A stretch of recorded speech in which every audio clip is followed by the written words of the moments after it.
Travis. Hi, Tom. Are we back? We are back. Oh my God, another episode of Give us the launch codes. Let's have some fun today. I think we're doing something for the first time ever in our podcast, which is weird to say because you and I love movies. Like all of high school, if you think about it, isn't our friendship really based on the pillars of movie loving? Yeah. And this is our first ever movie review. It started by you saying you got to watch this movie, you got to watch this movie, you got to watch this movie. And then you and I would watch trailers together. Yes. Because we made a trailer in high school, which one day, folks, we will talk about our high school shenanigans and drama. But Travis and I made the greatest 3 trailers ever. Yeah. In drama. Yeah, that was a good time. I guess there's a movie you wanted me to watch. But this is our first ever movie review. Yeah. Well, we're also going to talk about broader things. But still, this is cool, though. We actually did a movie review. So we're going to talk about a movie that came out, I think, was it early May? Mm-hmm. And then it finally was released on HBO Max for streaming on July 4th. We're talking about Sinners. I wished I watched Sinners in theaters because it looks really good. Sinners is the new film written and directed by Ryan Coogler, who made the Black Panther movies, Creed, the first Creed. Fruitville Station. And Fruitville Station, which I think it was his debut. It was. And that was Fruitville Station, by the way. Everyone needs to watch that movie. Really well done. I need to watch Fruitvale Station, so I guess now that my Brian Coogler filmography is I got 3 of the 5. No, not true. I've only watched Black Panther. I did not see Wakanda Forever. Oh, yeah? Okay. I saw that. No. I have. Well, you still got to watch Rocky before you watch Creed. I've only seen Rocky 1. So, well, the thing about Sinners that was cool was that this is an original movie with a big budget, a relatively large budget, made by a filmmaker. He wrote it and directed it, and it's all original. It's not based on a book or a comic book. And he's well known. He's done stuff before. This isn't his debut. This is he's just in the ring. He's just on the track now. Yeah, this is a normal day for him. Yeah, it's Rather Media calls this it's his blank check movie. It does feel like that. This right. Hey, you paid your dues to Hollywood. You made movies that we wanted you to make. Now you can make whatever you want at the budget you want, and we'll hardly give you notes. And that was basically what Sinners was. I wish there were a few notes, and we'll get into that. Which I'm it was all right. It was, I honestly, much of the trailers promoted the fact that there were vampires in it. The movie is really more about music, specifically black music. Your main characters are Smoke and Stack, twins, both played by Michael B. Jordan. There's a joke about that, by the way. Michael B. Jordan and his debut for his brother Michael C. Jordan.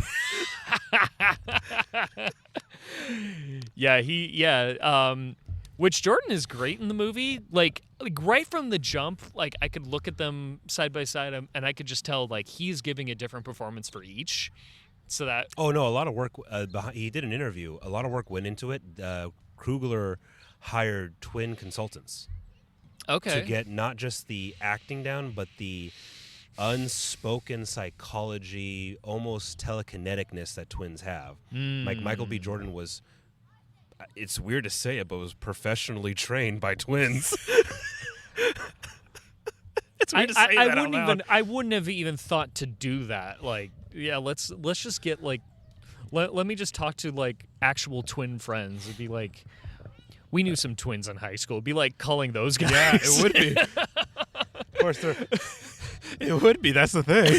It's just funny to think that now we're in the time of Hollywood where you get twin consultants, professional twin training. It's not combat training, firearm training, underwater training, horseback riding. No, it's twin training. Yeah, and they got TT, and they got a cousin who's the preacher's son. And this is 1932, right?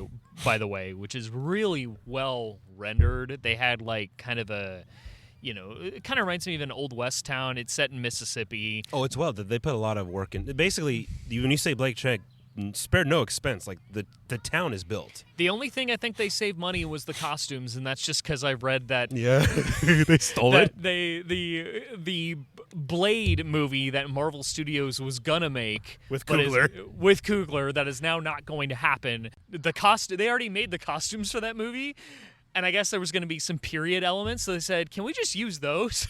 so apparently they saved their money on costumes and some damn good looking costumes.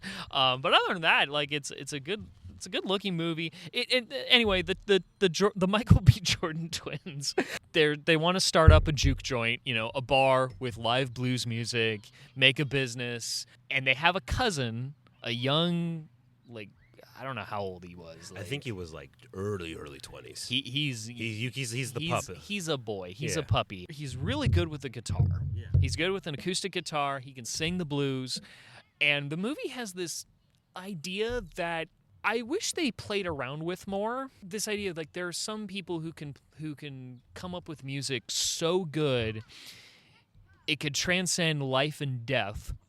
And the sequence where they showed him doing that, where it gets really surreal. It's a great sequence where you see these, like, It's one take, too. Yes. It's like this great sweeping one-take wonder. And you see, like, all these other, like, black musicians from past, present, and future, including like African dancers and shaman to like a 70s rocker to like a DJ, like a hip hop DJ. It even gets more too because they start also dancing and singing with him playing. Like, even the DJ said, Sammy, whoa, because the character's named Sammy. Yeah, and it's all integrated well into what otherwise should be a blues sound, but it's like, okay, this, like, imagine, like, and they have this idea that such music can be so good it can invite evil. And that's where the vampires come in, and the vampires, they seem to love Irish traditionals.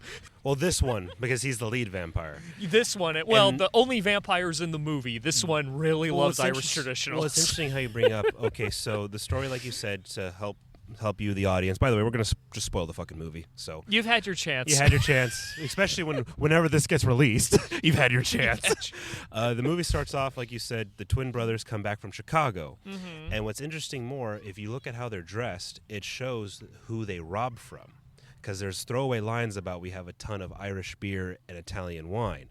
Yes. One's dressed up like he worked and stole from the Irish gang. The other worked, infiltrated, and stole from the Italians. They came to Chicago with a truck full of free alcohol, basically. Yeah. They recruit their cousin because he can play. And also, too, it's like, we can't really pay all these musicians. We're starting up. Our cousin will just work for free. We'll just get him laid. Like, what young cousin will say no to free pussy? like, we'll help him out. Don't worry. We're cool. And so they recruit him. Oh, yeah. And then they'll go recruit a couple other people that they've known from, because they come back home. They recruit their a buddy who's basically 6'7" to be the bouncer. And he's like, "Hey man, you can pick cotton all day, or we'll give you $500 right now. Come on, get in the car." Yeah. They recruit a musician they knew growing up as kids in that town, who's the best harmonica and piano player played all by around. Delroy Lindo. You know what's funny about him? Yeah. When they go to recruit him at the train station of, like, he's really good. It's like, yeah, my cousin's good too. And the cousin's like this. Yeah, let me show you how good I am, motherfucker. You touch that fucking string, I'll gut you right here. How dare you fucking play in my fucking area, motherfucker? This is my spot. You touch one string, I will slice your fucking throat. I like how the Sammy's like this. Whoa, what the fuck, dude? Whoa. And they're able to fully bribe him with free Irish beer. He's like, all right, I'll play with you guys. Like, fuck it. Yeah, it's like they don't get a lot of Guinness around here. And while this is happening, as they're getting ready to, they recruit basically their friends, the gang. It's almost like they get the gang back together. Yeah. To open up this juke joint, including their old love interests. That was a really nice scene because the love interest for Smoke. Yeah. Was a woman he was with whose child died at birth. Yeah. They basically had a miscarriage or the child died at birth, but there's still that primal connection they have. And she's basically the voodoo woman, but she makes the best fucking catfish around. Yeah. Even so, because Smoke also goes to the friends who own the Chinese people who own the shop. They need 100 pounds of catfish, and they're like, and a sign. And it's like, it's kind of, I like that element where they get everyone together and you get to feel the town. You do see that Depression era feel of the 30s and, like, not just the Mississippi South Jim Crow racism, but the flow of, like, hey, we built something here. Like the town, Market Street. I'm like, I loved everything in that town. It that could be its own TV show. Like It's so stupid. It reminded me of playing Red Dead, especially the shot I thought that of the like, woman like walking from the one shop to the other, and the camera follows her in like one uninterrupted take, so it's all in real time. Like, did that not look like Blackwater? yeah, It was great. So while these brothers, who are kind of basically saying they left their criminal lifestyle to try something new, what's happening in the background of this main story is a vampire lands in Mississippi. Yeah. He's an Irish vampire, and he basically attacks and recruits two clans members, a husband and wife. And what I like about that scene is I like how the way he falls, like he just comes out and he's kind of smoking and stuff, and he's like, shit, gotta get inside, and he's acting hurt. Yeah. And then you find out, though, why he's acting hurt. A tribe of Indians are chasing him down. Yeah. And what's cool about that is, for a second, because when you have a movie involving vampires and music that can, transcend time and space, you think, holy crap. And yes, maybe this is my dumbass Twilight brain. I thought those Native Americans were fucking werewolves. Do you know why, though? Because when you watch the way they ran away, because they saw the sun was setting, they ran away from that little cabin. That's the way a wolf pack operates. Like they have like a couple in front, a bulk center, and a couple in the back to protect everyone. I was like, oh my God, are they werewolves? Like, this movie already got better. No, they're just vampire hunters. But they're so badass, huh? Yeah. That was a badass group. In the way the vampires are shown coming, that reminded me of Buffy the Vampire Slayer, where it's like they phrased it as like your soul is trapped inside your body, and therefore it's just full of bitterness that it can't pass on. Right. But as far as I'm concerned, this is Buffy rules. Like, the soul is gone. You're just evil now. You're just having fun. And it looks like, and you think about all the vampires were having fun. Oh yeah, no, the scene where they're dancing, like the Irish traditional in the circle? Yeah, what's it called? The Man Goes Down to Dublin. Yeah. My wife is gonna correct me if I get that wrong. That was a bop. Oh, and everyone was moving and how they were acting and going and and the little Irish footstepping he was doing. That was when I realized it would not take that much to turn this movie into like a Broadway musical. No. Are you kind of surprised it's not a musical? It's like it would turn. You could turn it into like a jukebox musical, and on Broadway, just add a few more songs here and there. You have a musical. No, it could have been a musical. It could have. And it was like almost a musical, basically. I like that number that the three main vampires did to try to get access into the juke joint, and they have the guitars and they start doing little like synchronized movements and stuff. Yes. And I love how like some of them are like, "Hey, they ain't bad, right? Like, that's probably good." You know what? They got the rule that you have to invite them in. That's what I love about it. They really hit vampire rules. Like, they can only come in invited. And dude, damn, do these vampires really try hard to get invited? I know. Like, they have manners. Yes. And you know what I love when they're trying to get in and then Smoke's like this, "White boy, are you with the Klan?" And I love how the vampire's like this. Wow, that was uncalled for. Like, he was so offended by that. He was like stumbling over his speech for that. He was like, "Hey, what the fuck was that for?" Which, if he's like an Irish vampire, actually that would kind of make sense, because he'd probably be from a Catholic family when he was alive, and he's like, "I'm not one of them Protestant fucks." It's like, that is so rude of you, sir. And I'll say one more thing. What I like, the detail in the vampires. Did you notice whenever he was gonna fly, it's the way he kicked off? I'm like, he's fucking doing Mary Poppins. Like, you never really see them fly, but you just see a quick ascension up with like a kick step foot, and he gets up, and then the scene cuts somewhere else, and I'm like, that is freaky. Yeah. Every time he like goes to get up and kick, it's literally the Mary Poppins like kick up. I wish, the thing that I wish in this movie, because it kind of the way it ends, the way the situation resolves is like how you would think it would go down with like any vampire movie. I'm kind of with Jay Bauman with his view in Red Letter Media when they did their review of the movie, where he said like the movie kind of gets a little less interesting when the vampires come in, because then it just turns into, oh, vampires invading, we got to kill them.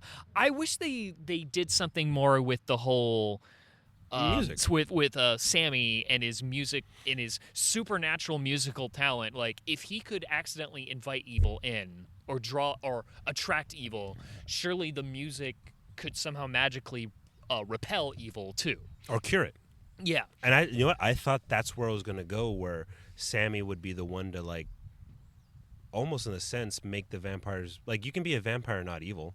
Like we've seen that in other mediums. Like isn't that what what was that one HBO show about with Skarsgård and Rachel True Blood? Yeah, True I haven't Blood. seen True But Blood. I'm just saying, like, I'm just thinking. I thought that's what he was gonna do. Yeah, or like on Buffy, there's Angel. He got his soul back. Yeah. And he doesn't murder people And I anymore. feel like the movie had such a great overallness that the last 20 minutes, when the vampires finally break into the barn and kill everyone, I'm like, oh, you just needed a way to end this. Yes. Because I agree with you there. Because here's where I started to I started to not like the movie during those last 20 minutes, because there are so many shots of like, these are our group of people. This is the last group, the last stand. These six. And then when the barn gets attacked, 3 other fuckers from Who the Fuck Are You get attacked and killed. I'm like, who the fuck are you? I didn't see you in those shots. There's like so many wide pan shots of like, these are our 6 people. These are our 6 survivors, our 6 fighters. Oh, and this movie does because it was filmed in IMAX, so it does the thing where like expands and contracts. Yeah, kind of like watching a Nolan But movie. that's what I'm saying. Like the people who died in the barn attack first, I'm like, who the fuck are you? I didn't remember. Who the fuck are these people? Mm-hmm. My mom, when I was telling her about it, she was thinking like, oh, it's like when Tiffany Haddish says, who's you? Who the fuck's you? When did you come? And then there's a moment too, because I like how you never see the full appearance of the vampire, just bits and pieces of like the teeth and the claws at most. And their eyes glow. And one glows red though. One glows red. The leader. And they didn't overdo it with the glow. It's just like there's a light source coming from their eye, and you don't know where that's from. It reminded me of how they do Riddick's eyes in the Chronicles, or in the Riddick movies, like the little shine. Yeah. But the thing is, and then somehow, when the barn goes up in flames, it's like, okay, cool, whatever. Somehow, when the lead vampire has Sammy in the river by himself, and he's gonna take him, claim his soul. Oh, the big Deus Ex Machina. Somehow, Michael B. Jordan, one of his characters, gets down from a 2-story barn-burning building through 50 vampires into waist-deep water and stabs the main guy in the back. Who does he think he is? Han Solo? Jesus. Let's blow this thing and go home. And then it's like, oh, the main vampire goes up into flames in the air while the rest of his army withers away in ash. As the sun comes up. It's just like, okay, yeah, exactly. And I'm with you there. It was it's just like they didn't know how to end it. Yes. And then, how do you finally end it? Sammy, go home. I'm going to kill those clans guys who we knew was going to come. Now it's time to do a shootout with the clan. And I'm like... And then it turns into Django Unchained for 5 minutes. And then in my head, I'm like this. Wait, when the clan showed up, there's still ash everywhere. They didn't notice the barn was burned down? How is the barn still up? And then somehow 20 guys can't shoot one dude in open with no cover. Michael B. Jordan has a Chicago typewriter and is unloading on 20 guys behind cars. He has no cover, and 20 guys couldn't land a shot on him. I find the movie, even though Ryan Coogler did not know how to end his movie, everything else was great. I did find the movie interesting, and I wouldn't be opposed to watching it again. And you know what? Here's the thing that Hollywood kind of needs. Like, we're always talking about, like, we need more originality in Hollywood and that kind of thing. Not only do we need more, like, original movies, we need more original movies that are okay. that don't have to be the best thing you've ever seen. They could just be okay and still do well. Just end better. And then and then encourage other people to make more movies, more original movies that are okay, because one of them is going to be like super tight, excellent, one of the best things you've ever watched. It's almost like, don't make a movie so good where the ending falls to shit. Because when I watched this movie, because I was talking about it with you and I got you to watch it, all I thought about is when you and I saw Black Klansman years ago, and I'm like, God, I love this movie. I love this movie so much. Oh, fuck you ending. That ending fucking ruined that movie for me. That ending to that movie ruined Black Klansman for me. And then I got flashbacks while watching Sinners, and I'm like, God damn it. It's the bad third act problem. And there's a lot of movies like that. But some of them at least can get away with it. There are some that are just glaring. And it's almost like, you know what? Just make a movie with a good ending. Yeah. That makes sense. And then I'll argue this, because I was talking to my dad about this because before we recorded. Can you call this original if it's just another take on vampires? Well, sure you can. You know what? In a way, it's like this. Like, you know, it's like, damn it, like, I don't care. It's a twist on From Dusk Till Dawn, basically. It's like if without the Gatling gun crotch. Yes. without the it's Ryan Coogler doing his take on From Dusk Till Dawn, which I'm okay with. Conceptually I'm okay but with with less feet. It was more about eating out than feet. This movie was really about oral sex a lot. Oh, yeah. Well, I think everybody has seen that clip of Hailee Steinfeld saying, I heard you loud and clear, but then you stuck your tongue in my coos and fucked me so hard, I figured you changed your mind. Keep your voice down now. And then Sammy, I want to taste you. Boy, I walked here. Let me kind of wash up a bit. I just want to taste you. And I love that scene because outside when Stack's listening in, it's like that is such a big cousin moment of like this. Yeah, my little cousin's getting some. Awesome. Yeah, he's trying to open the door like, oh, my cousin's in there. Oh, and then he just smiles. Like, and then he tells someone else, boy. hey, listen in on my cousin getting it. I do love how the personality of Stack and Smoke is two different human beings.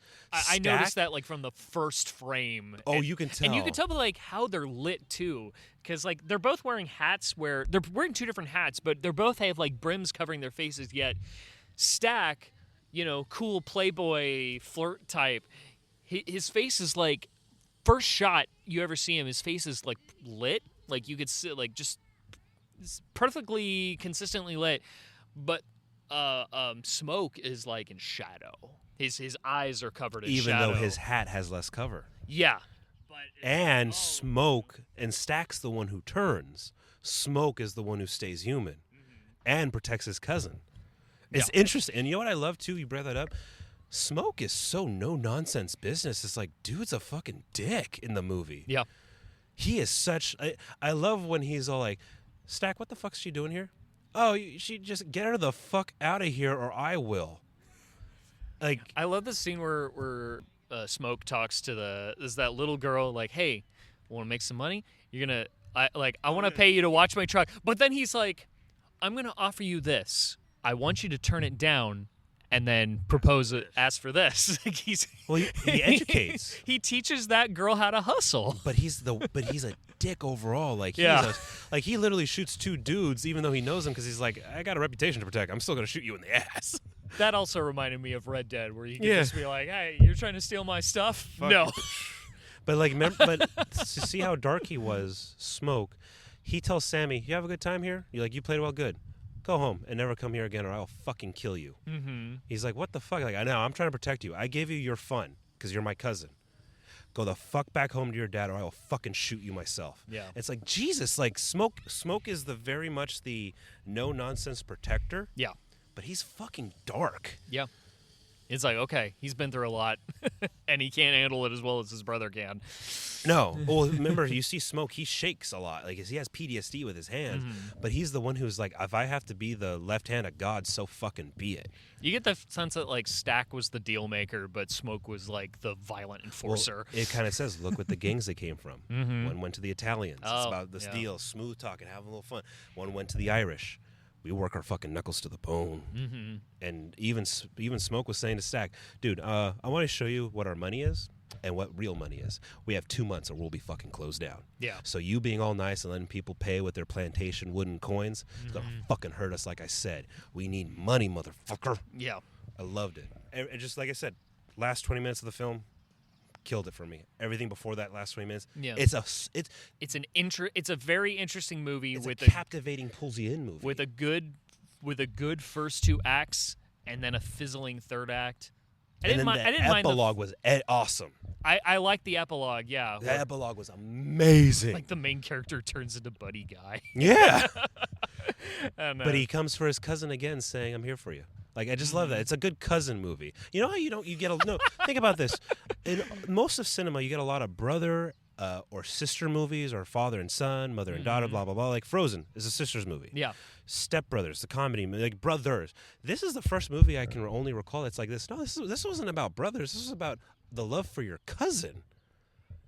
They were looking out for their younger cousin. Is that going to be a new trend, like with the bear? The bear is all about like everybody's somebody's cousin, even if they're not blood relatives. I'm glad you brought up the bear because of time of recording on July 21st. The bear is over, right? It came out the 4th season. Well, the 4th season's out. There's going to be a 5th And season. what I'm saying is, think about the bear. Biggest show on TV right now, and it's about cousin love. Yeah.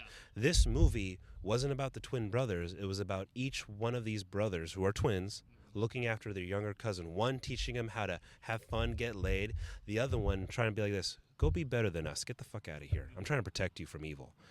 It's a really, and me being an only child, but the bonds I have with my older cousins and my younger cousins, I like that. I'm like, I kind of want another cousin movie. I hope there's more movies about just cousins.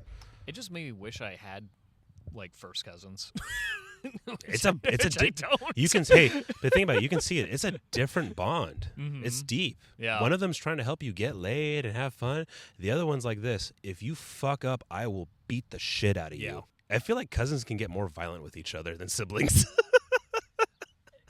But so like we liked a lot of things. We didn't like other things. I recommend everyone watches it still. Everyone should especially check it out. because it's free now on HBO Max. Yeah, if you have HBO Max, definitely check it out. It's great. I think it's still in theaters though, still playing. Well, I wish I saw it in an IMAX theater, and I know for a fact it's not there anymore. Okay. You want to see when you see those like, original movie, it has a stacked cast, clearly a budget. You want to go see those movies if it promises like a little bit of spectacle, but it's not based on anything anything. Yeah. Not just anything you never heard of, but like, and it's not based on anything. No IP. Yeah, you want to give those kind of movies a chance. I see you got a list there, and I can't. I think I know what it is. Well, it got me thinking a lot about the plight of original movies in Hollywood, because the studios are so conglomerized now. Nobody wants to get fired. It got me thinking about, let's go back to like, you were born in '94, so let's go back to see like how original screenplays fared at the box office. And basically, spoiler alert, the ones that did the original films that did consistently well throughout all our lives are animated films. Interesting. And one trend you're going to notice when I get to the end of this list, China's coming to play. China. So I'm on Box Office Mojo, excuse me. Looking worldwide. No, I don't want domestic. I want worldwide. I want the movies. I want that global money. I want that juicy shack meat. I want worldwide.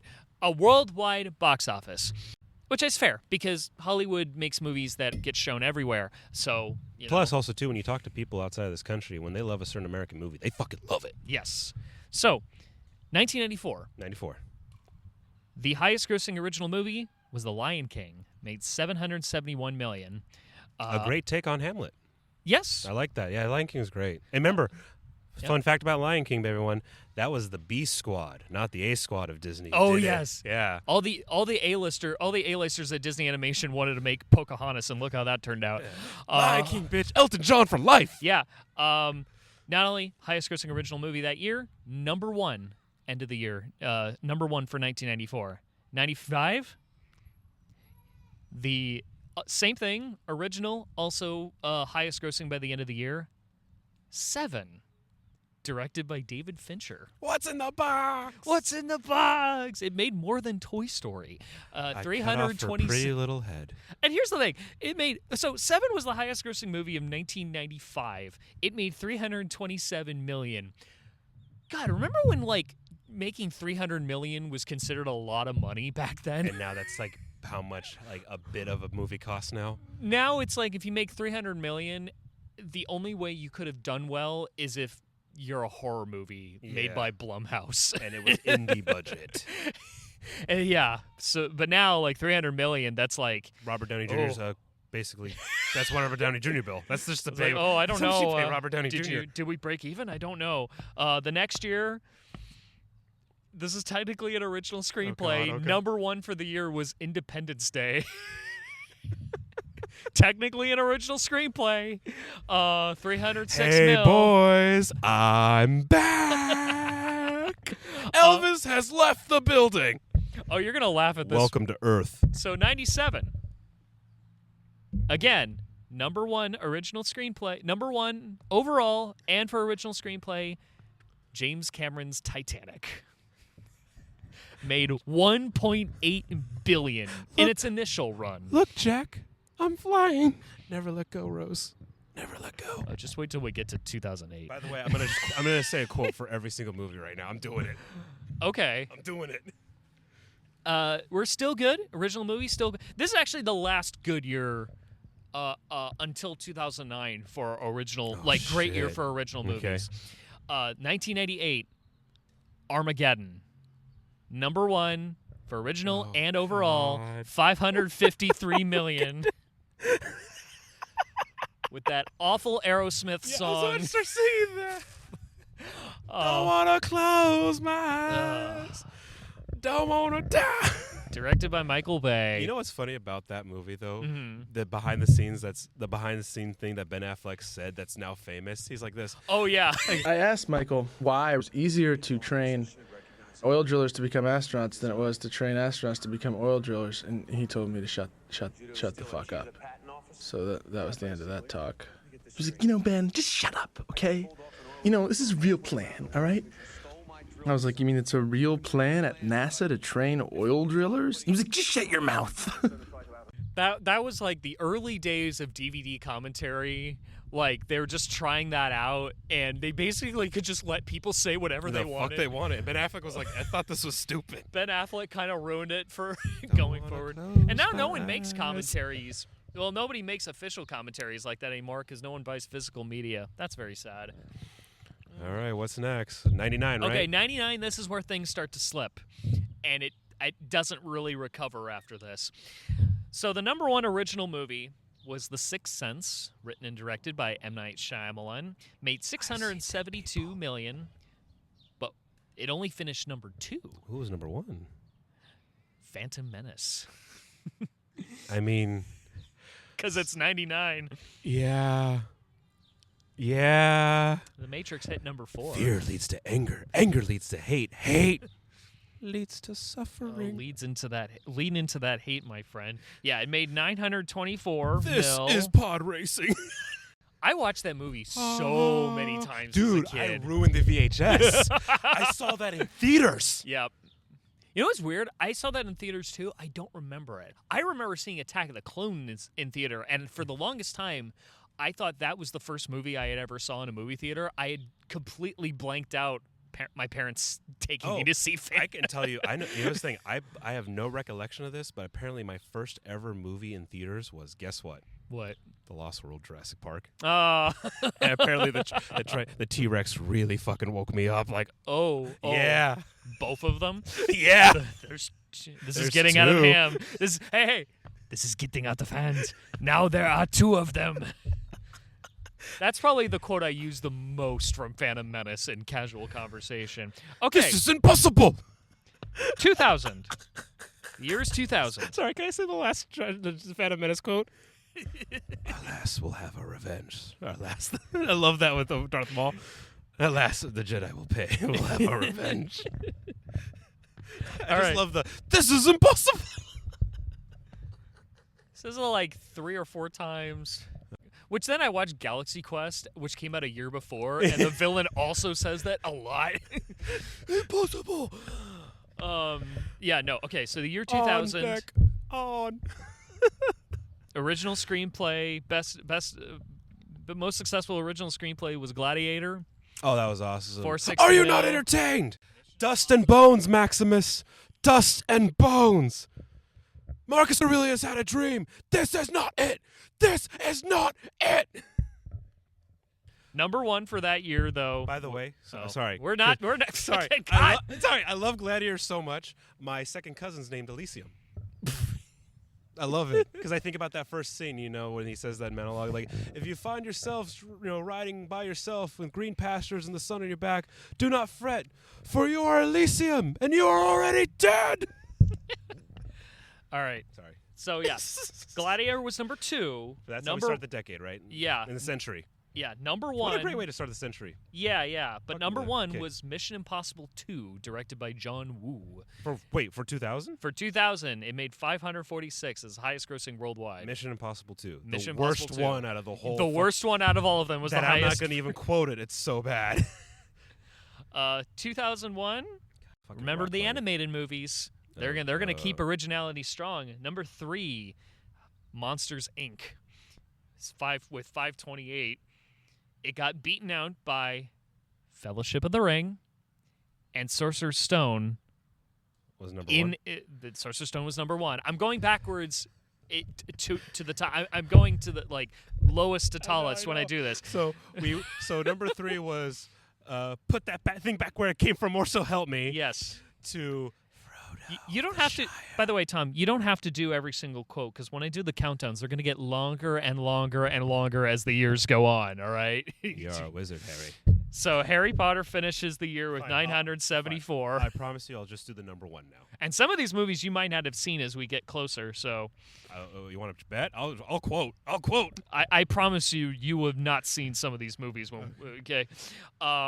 2002, we start to go down a bit. Oh, God. Significant amount. Number 7, Signs, also written and directed by M. Night Shyamalan. I like that. Scariest moment was when the alien walked from the shrubbery. Oh, yeah. Fucking awesome. This is a good movie. It's a great movie. It got beaten out by Die Another Day, James Bond. That's a good movie. That's a good Bond film. That opening one. Dude, you're in North Korea. It's a good movie. Men in Black 2, Attack movie. of the Clones. Awesome. Saw that in theaters. Spider-Man, Sam Raimi's Spider-Man, starring Tobey Maguire. Godspeed, Spider-Man. Chamber of Secrets. That's a good movie. Yeah. And Two Towers for number 1. 923 million. Two Towers is the best Lord of the Rings film. Correct. I will stand by that. The fucking Helm's Deep battle is Helm's Deep. The whole thing for Helm's Deep gives Saving Private Ryan a run for its money. We go back up in 2003 with Finding Nemo finishing at number 2 with 871. It got beaten out by Return of the King, 1.1 billion. Remember the movie that had 5 endings? The film. I held my pee for fucking 3 hours straight. As well as you should have. I saw that in theaters at the AMC Marina Pacifica. Oh my God. I saw that in 2003. I was a fucking 3rd grader. That was a great movie. But that was honestly the greatest epic of all time for our generation. Oh, yeah. There'll never be anything like it. Dude, just the Battle of Pelennor Fields alone. Mm-hmm. Reform the line! Reform the line! We'll take them head on! So, 2004, we slipped down a little bit. Can kill me. The Incredibles, a.k.a. my favorite Pixar film. And what number? It's number 4? It finished number 4 of 631. Arguably, you could talk about the top 3 of superhero movies ever made. You could argue Incredibles is for sure top 5. You can argue top 3 because goddamn, when you watch that movie, you're like, "Fuck! It's so mature." Well, it had really good competition that year with Spider-Man 2. Oh, dude. Next up, and then Azkaban. Hey, I will not die a monster. Yes. Number 2 was Prisoner of Azkaban. I saw that in theaters. That to me is oh my God, 3 was such a fucking. Yeah. Watching 3 in theaters, Prisoner of Azkaban. Oh my! That lake moment, Expecto Patronum. Oh yes, dude, goosebumps. And then number 1 for that year. Oh my God, I can see the list. Shrek 2. It finished highest grossing 2004. Finished 929. I saw that in theaters, and I'm gonna tell you, Shrek 2 is one of the greatest sequels of all time. It kind of rivals Empire Strikes Back in the sense of you're just laughing your ass off and you're just also, dude, fucking Antonio Banderas. Listen, Boots. I was never much of a Shrek guy, so I'll just take your word for it. I love Shrek 2, man. It's better than Shrek 1. I remember, though, like, 2004, like, you could not escape Shrek. No. You could not. I was like, God, just leave me alone. Oh, my. The cast is stacked in that. Yeah. John Cleese is the king. Mm-hmm. All right, 2005. Okay. Again, animated. We're still in the top 10, but we slipped down a bit more. What number? 6. Oh. Madagascar. I like to move it. 542. I like to move it. Hey, look, free mints. You, higher mammal. Can you read? Madagascar got beaten out by Peter Jackson's King Kong. I saw that in theaters with my parents. Oh my God, that was so great. Next up, The bug scene.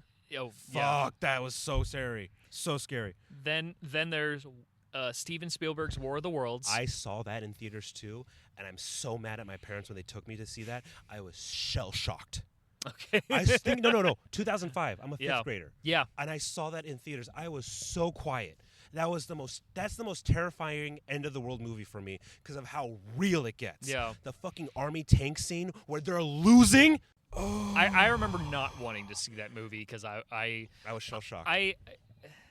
the third season of Star Trek Enterprise kind of traumatized me with like ideas of the apocalypse, so I stayed away from all of that. Nope, we saw I that. didn't even. And then like, so next up is Chronicles of Narnia: Lion, the Witch, and the Wardrobe. That's a good movie. I saw that in theaters too. That's a good movie. Remember they tried to make a film franchise of that, and then the third movie tanked, and then that was it. Yeah. And the thing is, like, it's a good movie. Mm-hmm. What a great war scene for a PG movie. Yep. Remember how there's no sound when they're charging? Yep. You just hear the thud gallop. Yeah. And then you want to talk about action scenes? That's that movie. Lion, the Witch, and the Wardrobe is, and it opens up with the fucking Blitz. Yeah. For number 2, another movie I refused to see as a kid because I knew that everything was going to go bad in the end. Revenge of the Sith. Saw that Saturday night, first Saturday night, Opening weekend. opening weekend at the Westminster 10. Okay. Lines everywhere. Oh, yeah. They had fucking orchestra drummers in the lobby, dancers. Everyone was hyped. Remember how it opened? Oh, yeah. And the fucking, you see the Republican cruiser, and then you see dive into the battle, and you're just like, oh my God! Dude, there wasn't a dry eye in the house towards that end. You were my brother, Anakin! I love you. Were the chosen one! You're supposed to be balanced in the Force, not blended in darkness! Oh, to be an adult during that time, I can only imagine, because I was 10. The first time you hear the Vader. Oh, yeah. Oh, yeah. And you knew Evil One. Padme's that movie funeral. has aged a lot better than it should have.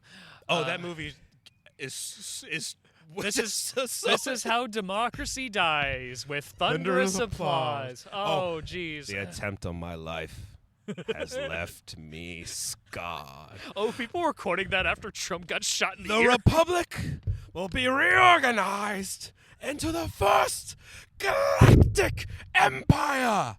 But Revenge of the Sith did not come out number 1 in 2005. It got beat out by Goblet of Fire. I saw that in theaters. Which has your favorite quote, I think, of any movie ever. Ready for it? Yes. That's my son! That's my boy! Dude, I saw that at the Twin Cinema. No, at the 4-Star Cinema when it used to be the 4-Star Cinema on Valley View. Oh, yeah. In Garden Grove. Mm-hmm. Saw that packed house. When Cedric comes back dead, and you just sit with his father crying. Everyone there was not a fucking. Everyone was like, Jesus Christ! Did Harry Potter just enter the war?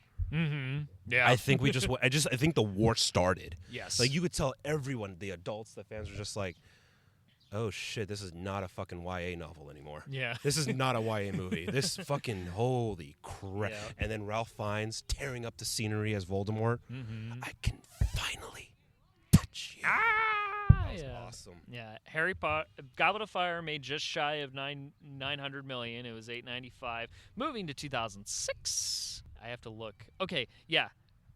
Original movie, best original movie finished number 6. Cars, 461. So that's the original. Yes. Most. So what's I'm curious. Okay, not gonna lie, I just realized we're on 2006 and we're at 2025 right now. So we got a ways to go, folks. Enjoy us. Cars is the highest grossing original movie. And that's original. Okay. Yeah, at number 6, Cars was great, by the 461. way. It got beat out by Night at the Museum, That was a good one. Casino Royale. Right, Night James at the Bond. Museum wasn't original? It's based on a children's book. Oh my God, that's right. You know what? Night at the Museum was a fun movie to watch. Yeah. Wasn't Ricky Rooney in it? Mickey Rooney? He might have been. I think he was. Cupcake, or something like that. Yeah. And then Casino Royale at number 4. Hell Number of a 3 fucking was Bond star. Ice Age 2: The Meltdown. Saw that in theaters. Funniest shit ever. And then number 2 was The Da Vinci Code, based on a novel by Dan Brown. Paul Bentley did really great in that character that he played, the albino. Yeah. And fucking Ian McKellen, how he was talking about the conspiracy with Christ. Number 1, Pirates of the Caribbean, No. Dead Man's Chest, 1 billion. Wait, hold on. That was number 1 on 2000 For Dude, 06. I saw that in theaters with my parents.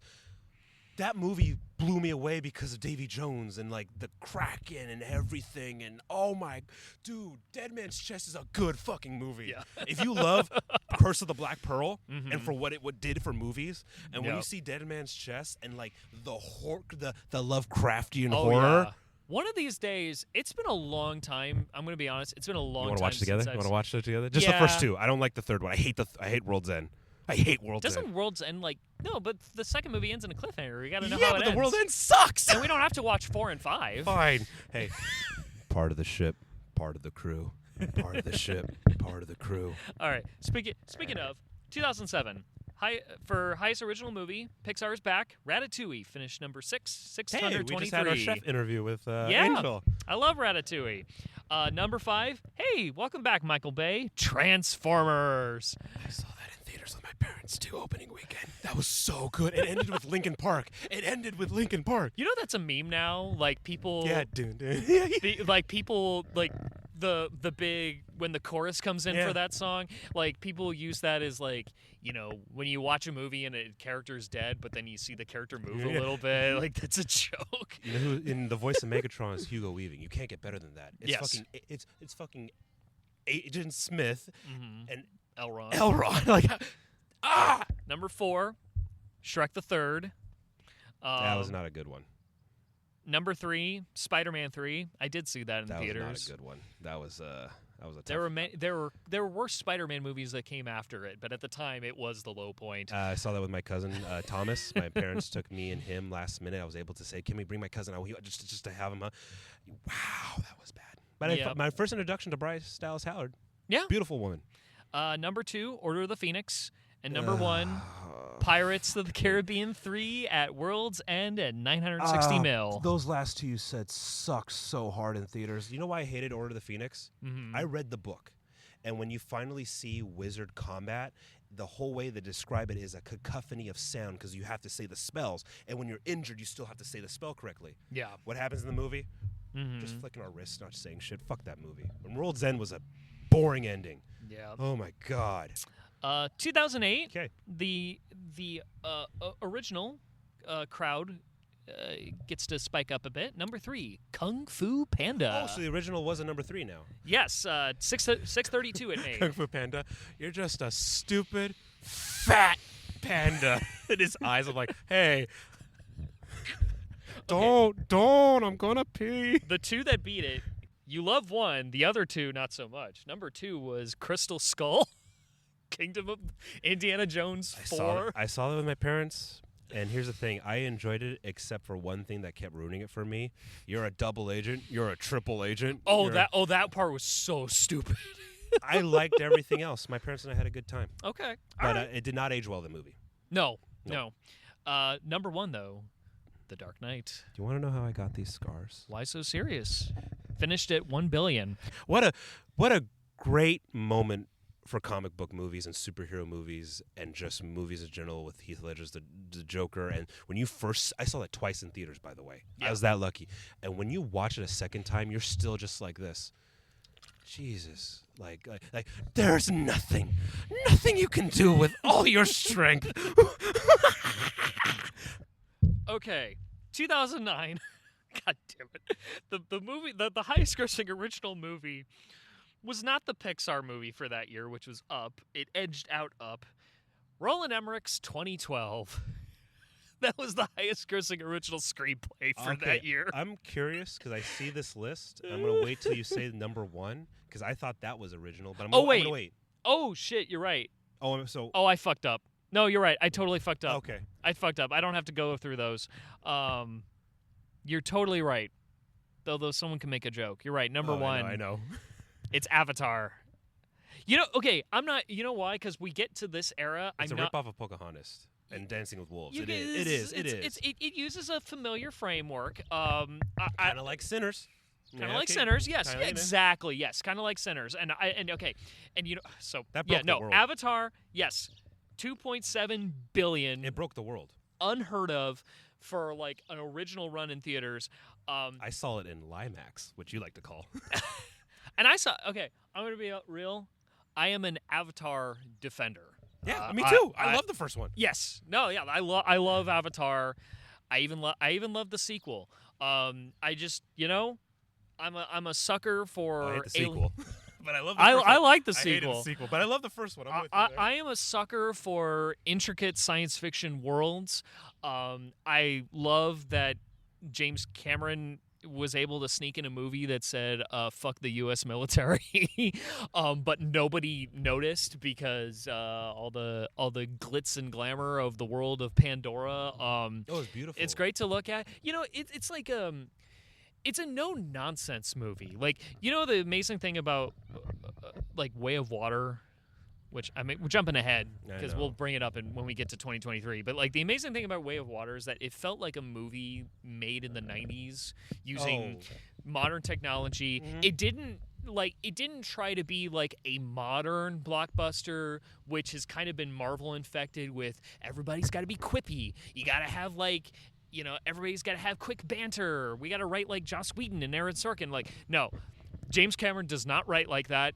I think all his movies have that 90s feel to it, if you think about it. Yeah, that's why I love Cameron. Like, everybody is like, all the characters are like very straightforward archetypes, but are still like somewhat interesting. Even the ones that aren't all that interesting, they make for like good protagonists, and they don't BS around. He just gets to the point. I love that line. And we'll see if your sanity can be cured. I was like, damn. I love Cameron. I love James Cameron, and I will not apologize for it. Jarhead Clan. That killed me when I saw that. Because my grandfather's a Marine, so my dad, growing up, that made us all laugh. Me and my dad, like, Jarhead Clan. Okay, all right. 2010. Let me look at this for a second so I don't make that mistake. Yeah, Avatar was an original. The last. That is interesting, though, that 2012 was number 5. It is interesting. Yes, but Avatar was I will say, Avatar is the last. I think it is the last original screenplay movie to end its year number 1 at the box office. All right, to end number 1 for the whole year. 2010. Welcome back, Christopher Nolan. Inception, number 4. Where he wrote and directed and came up with all by himself. $828 million, finished number 4, beaten out by Deathly Hallows Part 1. Inception was a great film. Inception is I didn't care for it. I liked it more on rewatch. I appreciated it. You need to more. rewatch that movie multiple times. Yeah. Like, once someone told me that, like, Inception is actually a movie about filmmaking, it makes you see it differently, huh? I appreciated the movie more. Yeah, like it like the entire movie is a metaphor for filmmaking. That made me appreciate it just a little bit more. You have to dream a little bigger, darling. Yeah. All right, number 4. So that is number 4. That is number 4. It got beat out by Deathly Hallows Part 1, Tim Burton's Alice in Wonderland. I heard that was a fun film, his version of Alice in Wonderland. Everyone in my photo class was like, I was high watching that. I'm like, okay, I kind of wish I was there. Damn it. Everyone saw that high. Maybe I would have enjoyed it more high. I was like, whatever. Number 1 was Toy Story 3. Great movie. Did you get emotional at that one part? Oh, yeah. The trash incinerator scene. Yeah. That was fucking wow. I didn't see it in theaters. I watched it when it went to home release. Okay. I saw Inception in theaters, and I got to see Toy Story 3 in theaters. And me and my mom and my dad were holding each other's hands like this. What the fuck? That hurt. Yeah.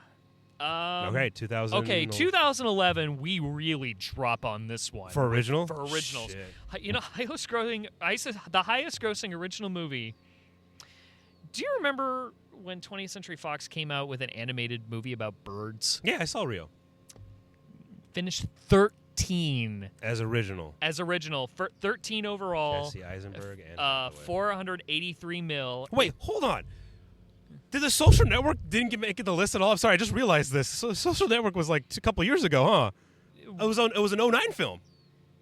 Yeah, it was also based on a book. Oh, never mind then. Yeah, it was based on the Accidental Damn, Millionaires. man, there's nothing original. Yeah.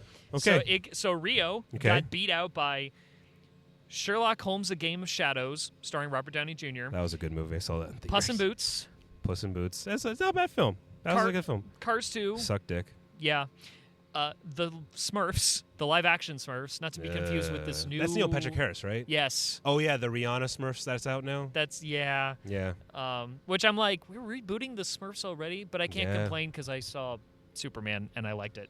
Yeah, next up, Hangover Part 2, Fast 5, Kung Fu Panda 2, Wow. Mission Impossible Ghost Protocol, The Twilight Saga Breaking Dawn Part 1, Pirates of the Caribbean on Stranger Tides, Transformers Dark of the Moon, and Harry Potter and the Deathly Hallows Part 2, finishing $1.3 billion. Dark of the Moon's a really good movie.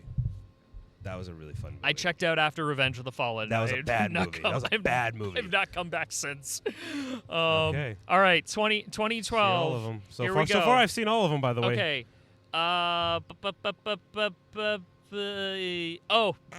Yeah. God. Okay. Still pretty So low. 2012, still off right? the- We're 2012? We're 2012. We're still not even in the top 10. Oh, God. Highest grossing with $549 million from writer, director, and voice actor Seth MacFarlane. Oh, God. Ted. Ted Finished I- number 12. I saw Ted in theaters. I was laughing my balls off. Oh, God. I love that. You've seen Ted, right? You've seen the original. I've seen clips here and there. Yeah. Well, I was like, whatever. Oh, it's so good. I like that. I love you. Number 11. It got beat out by Life of Pi, based That was on a a good book. movie. I Oh, like it's a Life book. of Pi. It's right, yeah. Men in Black 3. I mean, if you're better than Men in Black 2, that's not saying much. Yeah. The Hunger Games. I still have to sit down and watch the whole Hunger Games franchise. Me too. I'm glad I'm going to watch it as an adult. Yeah. I think I'm. Yeah. Madagascar 3, Europe's Most Wanted. Yeah. The Amazing Spider-Man. Fuck that movie. I know you hated it. I had a good time in theaters. Fucking nothing against Andrew Garfield. It was that ending, right? It was the ending that did it. Ah, see? The way he ended it. No, it's the whole movie. Really, the whole movie? I fucking hated the whole movie. The ending, I thought you just hated how he said, like, but those are the best promises to break. No, I hated that entire movie. I loved Everything it. about it. That's a different conversation. Okay. The Twilight Saga, Breaking Dawn Part 2, Ice Age Continental Drift. I'm seeing a lot of repeat franchises here. It's sequels. That's like things I've seen before. Hobbit Part 1, The Dark Knight Rises, Yeah. Skyfall, James Bond. Dark Knight and Rises. Number 1, Marvel's The Avengers, the course. movie that changed everything. I do love the first Avengers movie. Well, if you look at your list, the top 4, even though none of them are original, they're honestly great pieces of cinema. Because think about The Hobbit is basically Skyfall is fantastic. Skyfall's Dark Knight, fucking amazing. Dark Knight Rises is pretty good. Hobbit's It's a all good right. musical. Like the music, like you feel the Oh, yeah. in love. I think I would say the first Hobbit movie is better than the other two.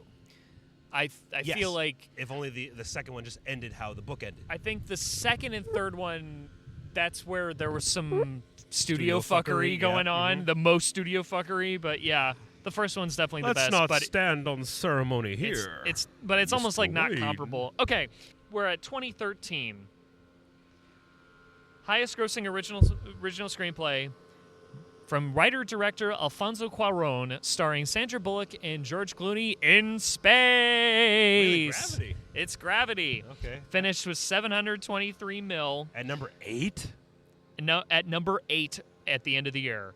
God. Beat out by Monsters Monsters Wow. University, which I actually really like Monsters No, U. but still to think about, like, wow, the originals are just not there anymore. It's, I mean, we're Okay. still hanging in the top 10, but that's not going to last. We weren't hanging in the top 10 the last 2 years you just did. We just got back in the top Yeah. 10.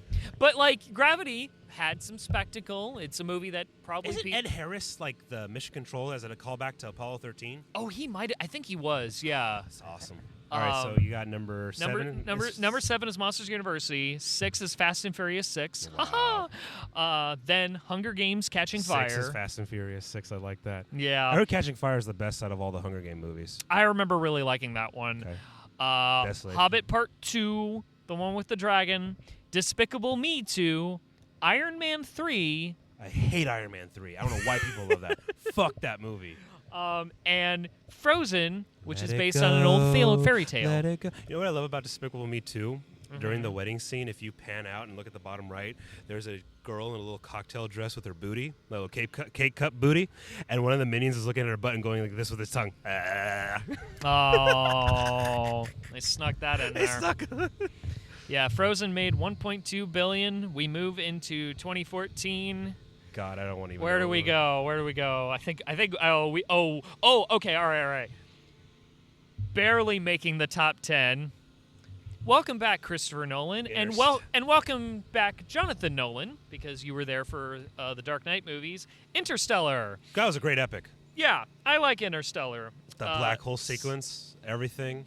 I love the soundtrack to that movie. Even though certainly. they meme it, when you first see that scene where he says, "Those aren't mountains," Yeah. that's actually a freaky moment. I know we meme it and joke it now, but when you first see that, you're like, "Holy shit, that's a wave!" Hey, I love that people are making memes out of Interstellar. Giving the respect that movie deserves. And Absolutely. Timothy Chalamet's in it. Chalamet. Shamama Lama Ding Dong? Yeah. Or as my wife calls him, Timothy Calamity. No, Timothy Chalamet. It was one of his Why first is that early hard movies. for you to say? Oh no, do it on purpose. Oh, okay. Because Florence Pugh made it funny. Oh, okay. But that was All one of right. his I think that's his first movie, right? Like one of his first ever. Was he like who was he in that movie? He was Casey Affleck, the younger Casey Affleck. He was the my son. Yeah. God. Yeah, I know. See, now I have to see it again to see that. Hey, what a great excuse. Hey. All right, number 9. So yeah, Interstellar got beat out by Amazing Spider-Man 2. That Fuck sucked. that movie sucked. even what harder. what a waste of Paul Giamatti as Rhino.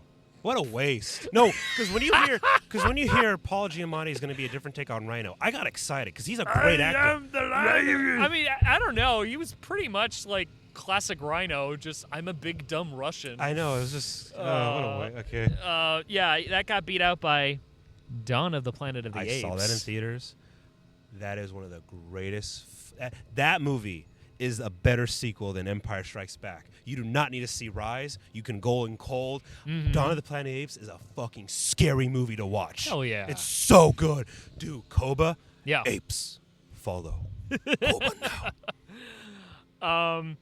Captain America: Winter Soldier. It's a good movie. Pretty good. Yeah, it's good. X-Men: Days of Future Past. That was fun. Pretty good. I had fun seeing that. We saw that together, I think, right? Yes. That was fun. The two casts coming together. Mm. I love that. The trailer sold it so well.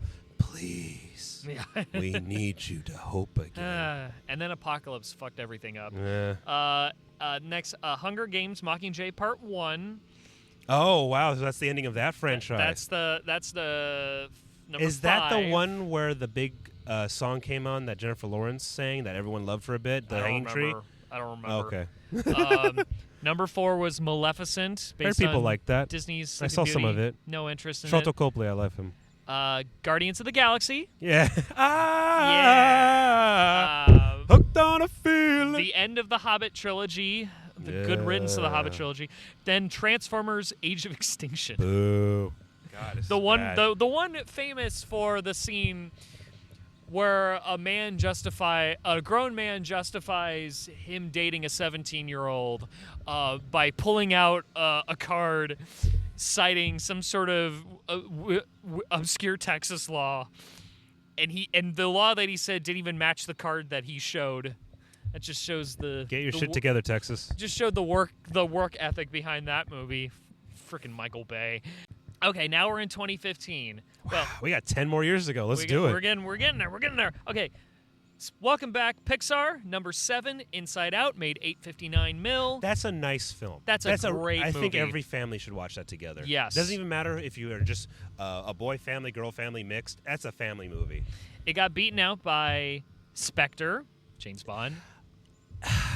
It's good just because Christoph Waltz is in it. Okay. I will tell you that. When you watch that movie and you realize there were 7 writers, you're like this. There's like 50 lines of dialogue. But Christoph Waltz killed it. Wait, hold on. Was Inglourious Basterds in any of the lists of tops at all for original? Certainly not above any of the moves that I mentioned. Damn, wow. It makes you think, though, right? When like, wow, okay, so keep going. Then Minions. For number 5. For number I saw 5. that in theaters. I had fun. King Bob. Banana. I've never cared for the Despicable Me movies at all. Avengers: Age of Ultron. That was good. It's a bit unwieldy, but it's fucking love that otherwise it otherwise holds together. God, Fast in our and time. Furious 7.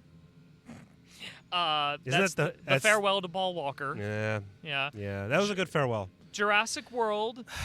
Started off great, ended like shit. I think Colin Trevorrow is an idiot savant with that movie, and he proves it with the movies that came afterwards. Like, okay, it was more interesting than I think the filmmakers thought Travis, it was. I'll say this before you go. It can camouflage! Number 1. Well, you can read it, but like you remember 2015. Fuck that movie. What was the big movie for 2015? Force Awakens. What a piece of shit. What a garbage hot The $2 fucking billion mess. movie for 2015. Daisy Ridley has gotten screwed over. I remember liking that movie. I like it a little less after watching Rise of Skywalker. I I was like, oh, okay, all right, this was gonna go nowhere. I had a Never free mind. ticket for that movie in IMAX for a birthday present, and I wanted my money back. What's 2016 now? 2016. All right, higher on the list. Disney, number 4. Oh. Zootopia. That was made good. $1 billion. We saw that. That was a hell of a movie. Yes. Yeah, I like Zootopia. Actually, Disney just dominates the top 5. Because Zootopia beats The Jungle Book, which is Did we number see 5. all of these together? I didn't see Jungle Book. Okay. We saw Finding Dory. Saw Finding Dory. Number 3. Then number 2, Rogue One. Okay. It gave us Andor. It gave which is us like not only Andor, it tickled the Battlefront itch we've had. yes. It was so good. Yes, it did do that. I was like, I think someone made a Star Wars dude. Battlefront movie. And fucking Tarkin comes back, and it was scary. Don't be careful not to choke on your aspirations, director. Rogue One is just that is how you do a fan film. Everything about that movie is rewatchable. It is grounded in reality. It turns into a fucking war film. People are dying. The suicide tactics. Yes. That is how you do it. Bring me up a Hammerhead Corvette.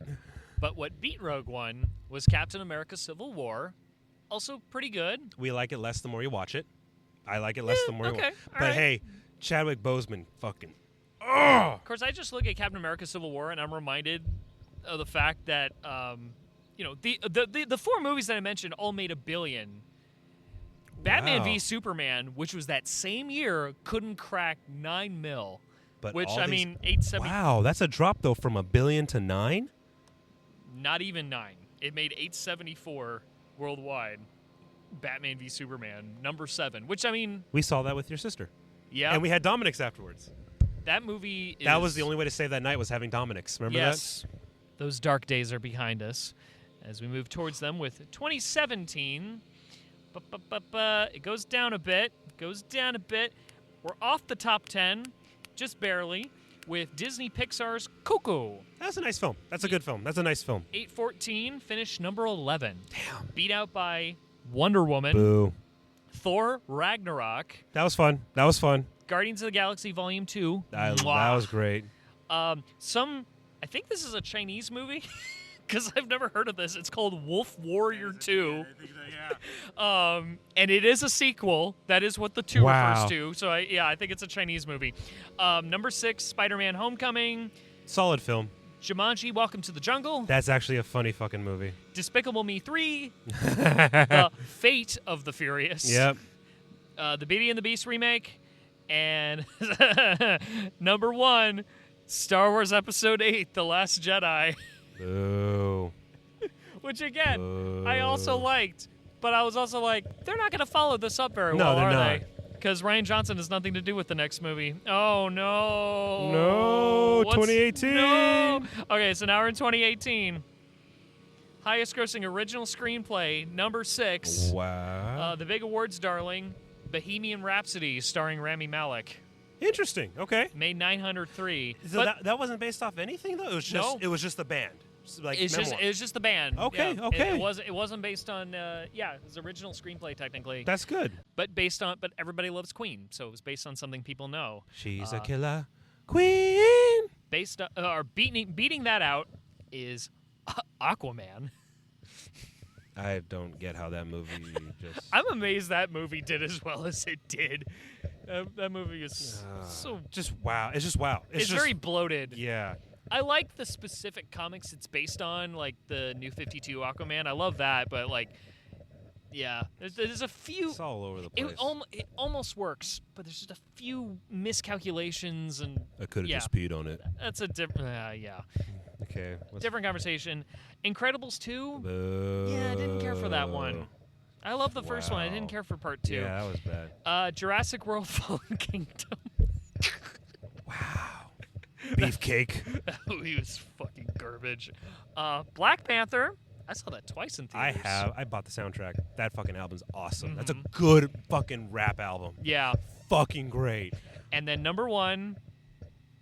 What other movie came out in 2018? Is that really the start of the Infinity? That was Infinity War, huh? Infinity War. Because it was Black Panther, and then later that year, Infinity War. Infinity War was the $2 billion movie for 2018. You got to say this for the Marvel fans, starting with Iron Man and how you get to Infinity War. That was a hell of a movie, Infinity War. Yeah. That you got to admit, like the ones who wrote, just writing that alone, that deserves an award. So we get to 2019, and we go. No, We drop. I can see the number. We drop and leave the country because number 17, we have a Chinese anthology film called My People, My Country, made $450 million. I don't think that ever showed in the United Holy States. shit! No, I'm looking at the numbers now because number 16 is. Are you shitting me?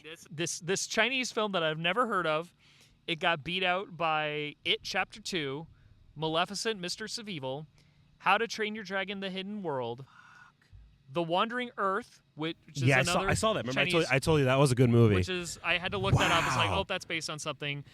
Some Chinese animated film called Ne Zha, Yeah. which is also based on something. Fast and Furious, Hobbs and Shaw. We saw that. Which And is- wow. Yeah, Jumanji: The Next Level, I'll add in the Aladdin remake, For number 9. Toy Story 4, number 8. Star Wars: The Rise of It's Skywalker. number 7. Wow. It still made $1 billion, but it couldn't even. But it's crack number the top 7. 5. No. Number no. 6 was Joker. Worst fucking movie. Such a. Remember the joke we made? Like, Jesus, the fucking mass shooter's gonna want his money back. So bad. Oh yeah, that movie had like mass shooter hysteria. It Oh, was so bad. and it's fuck that movie. Captain Marvel is number 5. What a downer with you, Denise. It What was a downer. disappointing. Spider-Man: Far From Home. It's okay. It's okay. It's okay. Yeah, it's okay. Jake Gyllenhaal's always great to see. Yeah. Frozen 2. Number 3. Didn't care for it. Lion King remake. Didn't watch The it. live Don't want to action, watch right? it. Yes. Oh yeah, it was tough to watch, dude. I'm so glad I saw The it at home. emotionless animals. No, thank you. No, number 1 was Yeah, Avengers that makes Endgame. sense, $2.7 billion. Should have ended the Marvel Cinematic Universe, but Nope. they're money. still doing it. Oh no. Here's the thing. It was money that fueled it and a broken promise. They promised us that everything after Endgame was going to get about surrealism and weirdness. And WandaVision held up that bargain for just a little bit. So, it should have just ended, taken a 5-10 year break, and done something else. Yeah. I'm with you. All right, where are we All at? right, 2020, COVID time, baby. Yeah, so so you're gonna say everything that. gets weird, bro. Original. So actually, so nothing makes sense with this because COVID happened. So the highest grossing original screenplay is a Chinese movie a Chinese, literally a propaganda movie commissioned by the Chinese government and the Chinese Communist Party. It's called The 800. It Yes, I know what you're talking about. it's about the Korean War from the Chinese perspective. That made $461 million worldwide. It got That's number 2.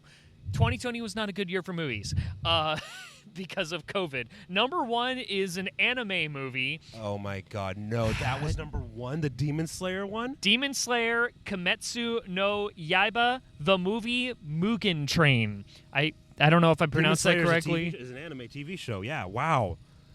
That was number 1. I'm looking at the list too. Yeah, the 2020 list does not make any sense. Because number 3 is Bad Boys for Life. Number 4 is My People, My Homeland. Number 5 is Tenet. Number 6 is Sonic the Hedgehog. And number 7 is the Robert Downey Jr. Doolittle. Which was a bomb. Shit. Which that movie was and like... it had the stacked cast. Yeah, and it came out in January. It was supposed to be like a fuck you, it's January movie that didn't make any money, but it made number 7 because COVID. Yeah, 2021... We're starting to recover from COVID. You got to be shitting me. And the highest grossing original movie. Like I said, China's taken over the worldwide box office, so I had to start looking up movies. Like, I don't know what that is. So yeah, no, the number 2, that is an original movie. It's called The Battle at Lake Changjin.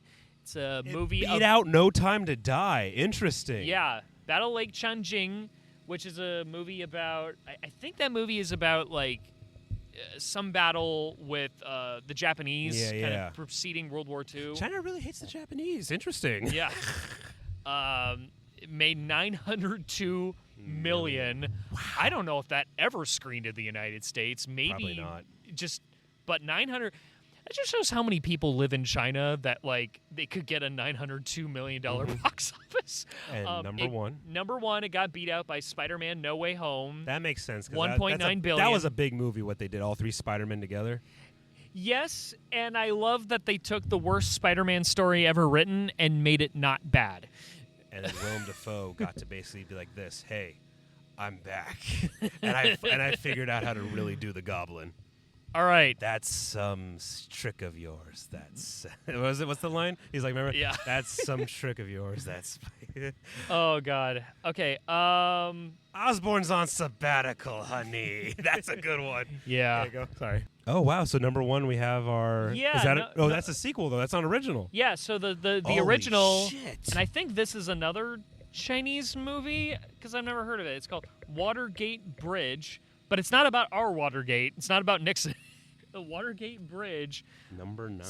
Made $626 million. And number 9. I'm looking at the rest of the list you're saying, and I'm just shocked that that's what was dominating. Yeah, because it got beat out by Thor: Love and Thunder. Boo. The Batman. Fucking awesome. Yeah.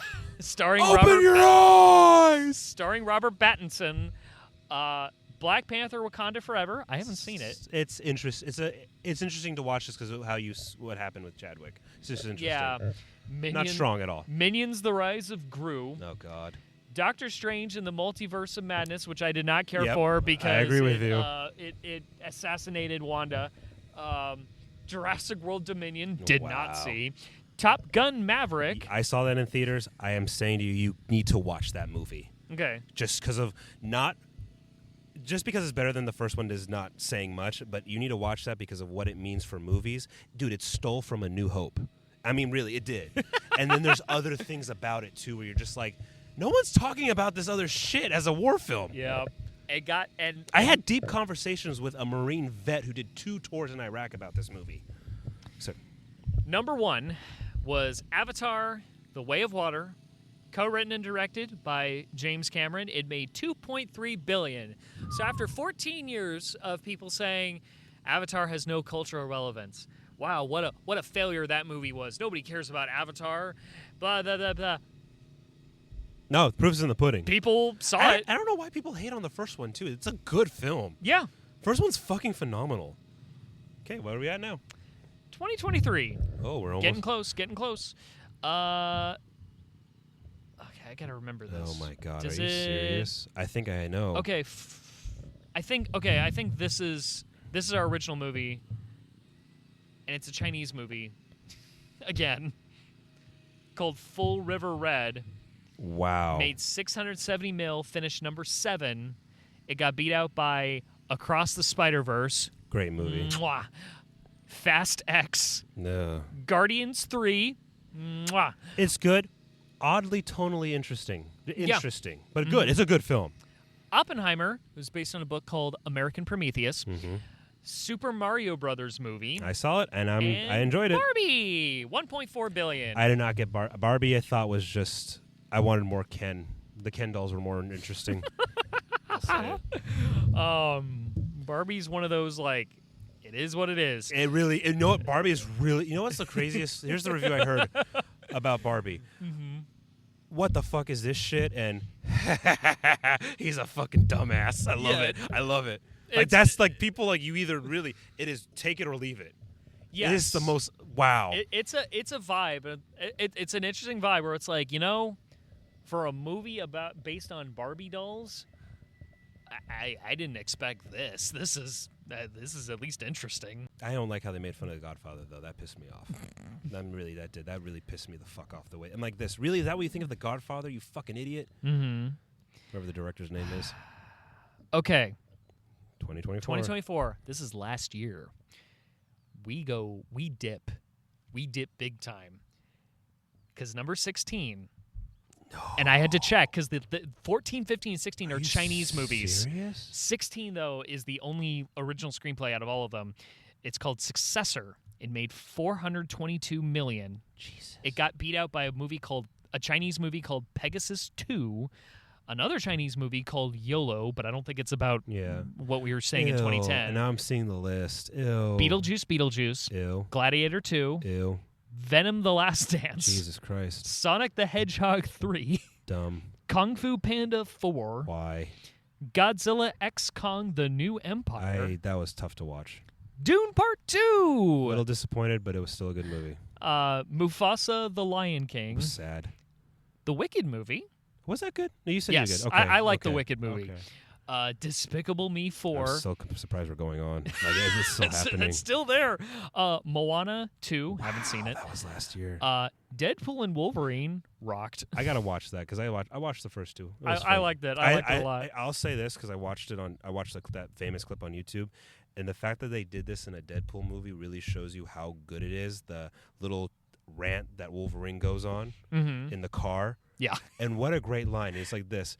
Motherfucker, I wish I could say you die alone, but it's one of God's best jokes that you can't die, except it's on all of us. I'm like this. Jesus Christ, this movie's it has to be amazing for Hugh Jackman to pull that off with Wolverine. Oh, it was just it was a wonderful romp. And but that moment, that line saying like, it's God's greatest joke that you can't die, but it's on all of us. Holy shit. Yep. Number 1 for that year. Number 1 for last year. I also saw this in theaters. Inside Out 2. And I gotta watch it, right? Because I liked the first one. I liked Inside Out 2. It was weird that they didn't have like 2 of the original actors that they replaced. Isn't that weird how like the whole cast didn't come back? Yeah, not the whole. Like I think like Lewis Black, I think still came back, but no, he was replaced by the guy who does Forky. Oh, really? I think, or did he replace Hader? I think the guy who Hader was replaced by the guy who did Forky. Yes. Okay, that's right. And then someone else did. Mindy Kaling got replaced by I forget her name. She did a really good job. Yeah. Playing Mindy Kaling. So now we go to 2025. So what's so far this year? Now, granted, this is 2025 as of July 21st when we're recording this. More than halfway. This episode will probably come out a month after we record this, but to give you perspective, as of right now, Sinners is not the highest-grossing original movie this year. I'll say this, too, because you brought up that the big movies right now, currently within the last few years, have been like the horror movie Blumhouse feels. Weapons has not come out yet. Weapons hasn't come out yet. So Fantastic Four has not come out yet. I'm curious about Weapons, though, because I think that's original. Yes. I'm curious about, I really am curious about Weapons. I think that's like, because that's from James Wan. Yeah, and it's in August. And he's like in his blank. He's kind of like where he's been in his blank check fucking face for a while. because like I heard Barbarian was like a really weird movie. I heard it was fun. So wait, hold on. Sorry, we're in 2025. The Northman didn't do anything? I know it's not original. no, but that movie was a bomb. Oh God! Remember how fucking awesome that was to see? We were literally cheering in the crowd. That you'd have thought a movie like The Northman would have been box office magic because it's like it's like everything you could ever want in a movie was in it. made by an artsy director, Wait, no less. where was Nosferatu on this list for last year? Oh my God! I know it's not original, but it didn't even do well. Well, it didn't do like gangbusters. I'm sure it did all right. What is going on? So no. Okay, we're so here. far the highest grossing original screenplay for this year, F1 the movie. I mean that does The make Formula sense. 1 movie. It's currently at number 7. It's being beaten out by the How to Train Your Dragon remake, Boo. Mission Impossible: The Final Reckoning, Boo. Jurassic World Rebirth, Why?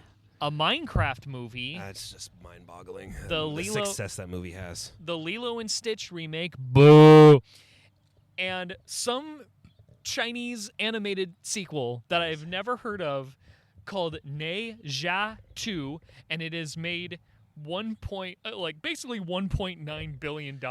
And to make this list, by the way, folks, so you can see it, hear it more for 2025. F1 the movie is 7, and you said that's the original. Yes. Behind that, in number 8 is Captain America: Brave New World. Number 9 is Superman. Woohoo. Number 10 is Thunderbolts. 11 is Sinners, Mm-hmm. which we were talking about. And then behind Sinners, just behind it, Final Destination: Bloodlines, Snow White, Dogman, 28 years later. And 28 years later, 145 mil. And what makes that interesting, that movie got hyped up. Mm-hmm. And even the fucking weekend was just blasting it, those trailers everywhere you went. But it only made 145, and yet a Chinese animated sequel is at 1.9. That you can't watch. Or maybe you can. I don't know. Maybe there's man. some special boutique streamer that showed it. But I'm like, this. It just shows you. 1.8 billion for a movie that I don't think has. If it's screened in the United States, it's got to be like some special Chinatown theaters in like some big city. I don't know. I like who else is. Maybe some like neighboring countries in Asia are watching this movie too. But like, I mean, China's got like what, 1 billion people in its It's just, population. more than that now. Like what? But it wouldn't surprise me if you find it's closer to. Yeah. It just Because they said 1 billion back in the 80s. this is our high. I mean, 1.8 billion. Lilo and Stitch is our number 2 movie. It's a live action remake and too. it's just 1.007. So the highest grossing movie of the year in a year where we're beyond the pandemic, you know, and in a new set of bullshit. and Hollywood is kind of just Recovering trudging, still from those strikes. Hollywood, yeah, but for the most part, kind of operating the same way as it's always has. There's been no radical shift towards like original screenplays or anything like that. No, it's like it's getting, you know, the best we can muster so far is a pathetic remake of a great kids movie from 20 years ago. That got everyone to listen to Elvis again.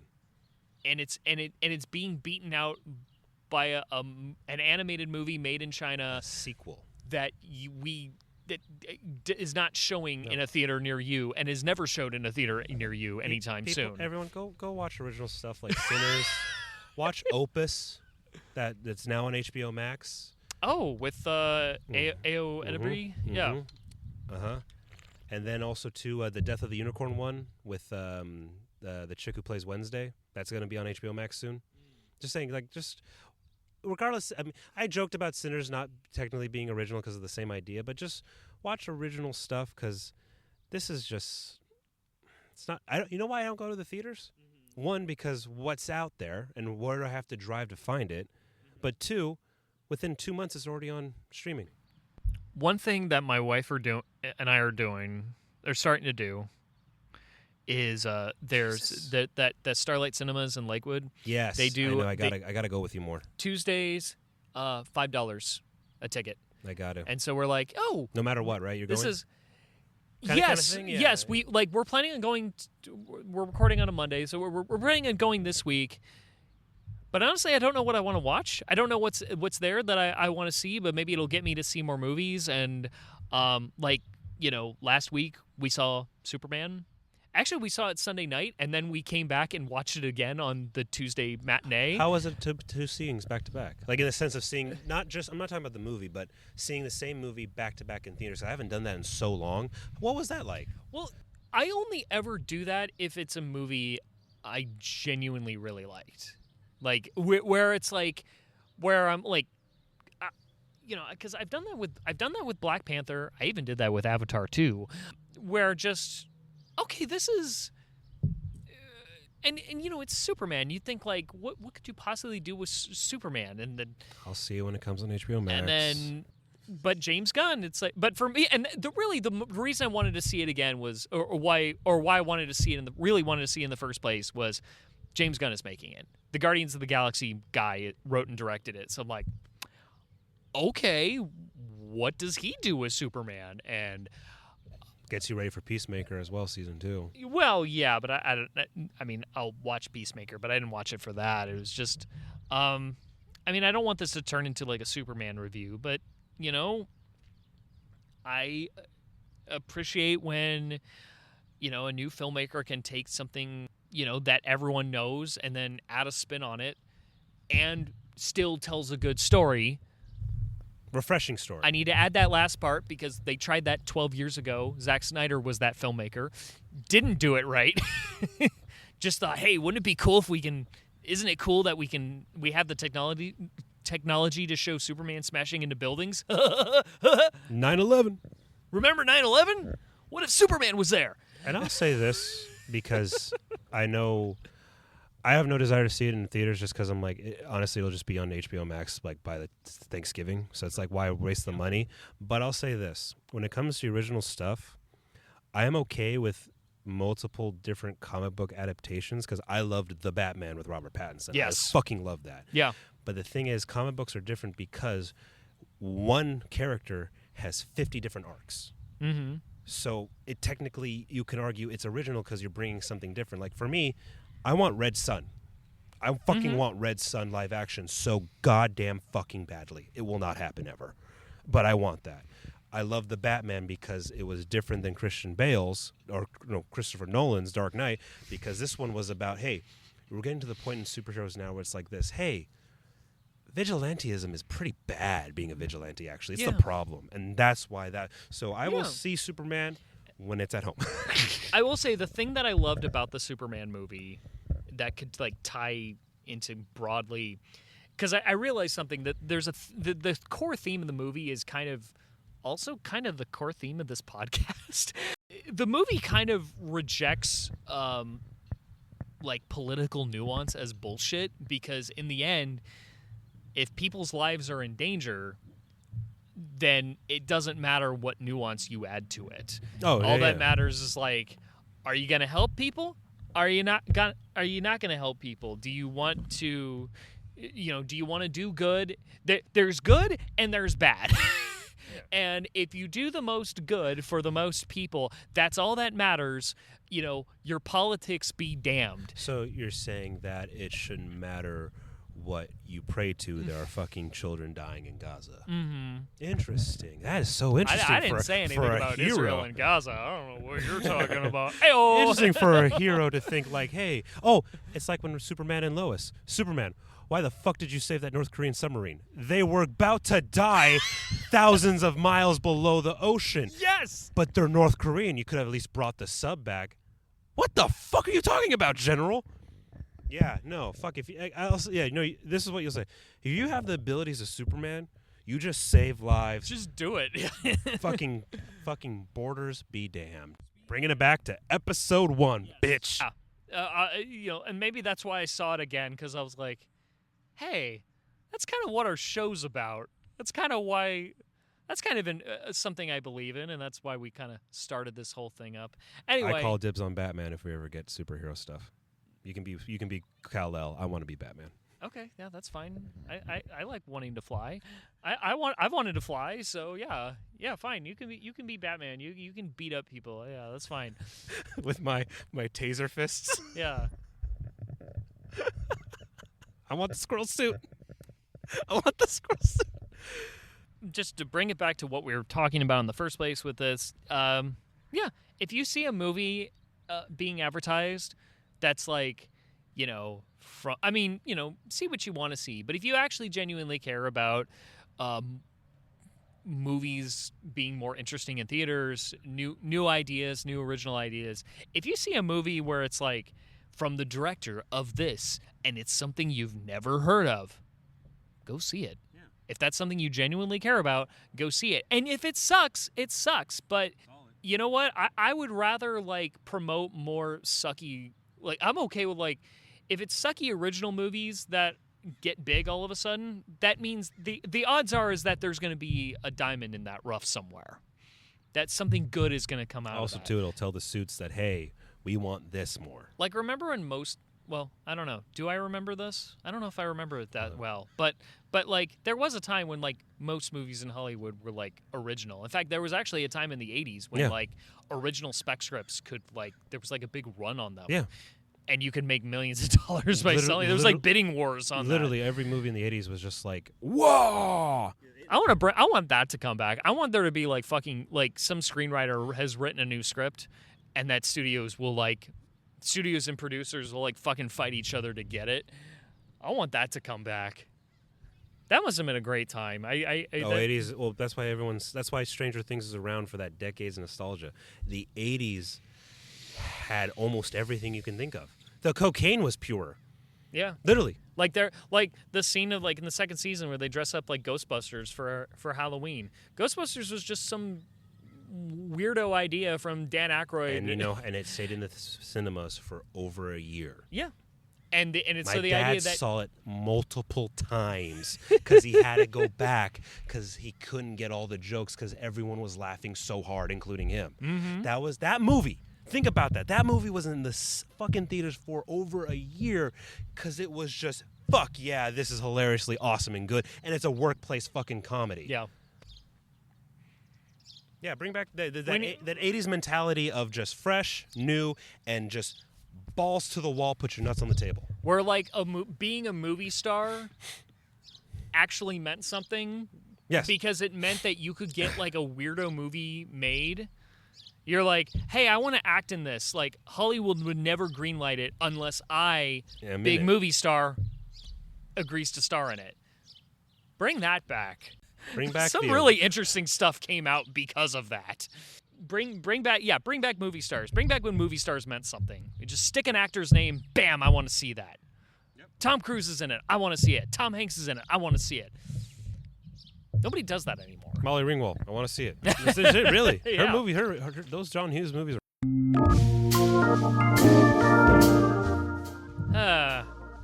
That us? That us. That wraps it. Good afternoon, good evening, and good night. Bye, everyone.